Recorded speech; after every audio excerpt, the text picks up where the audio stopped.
警方社案件北检昨提讯在下的前台北市副市长裴进生，甲前国问题办公室的主任李文忠。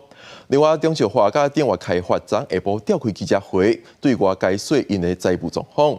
针对北检抛扣押土地核准，电话开发是已经提出控告。 北检持续侦办警方涉案，早起是提讯当在羁押的前台北市副市长裴进生，和前台北市长国问题办公室的主任李文忠。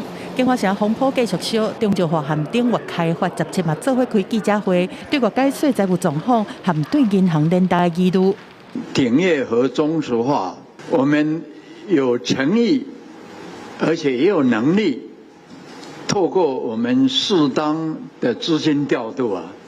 我们应该可以提出一个让连带银行满意的一个解决方案。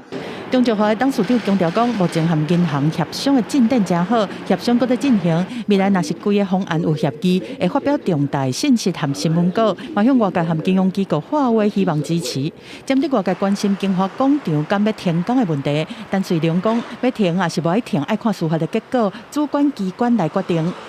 我会遵照主管机关的规定，有任何主管机关规定我们难以执行的，我们就跟主管机关来做报告。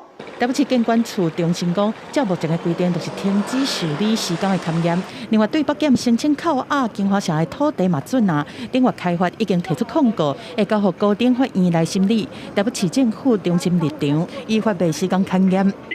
我们建筑法以及内政部相关的函释，我们的规定就是必须停止它来申请施工勘验。如果说后续地检署相关的回文有不一样的说法，我们会再考虑有做后续的相关的一个处理。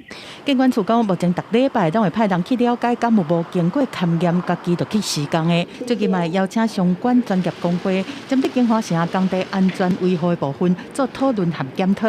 记者综合报道。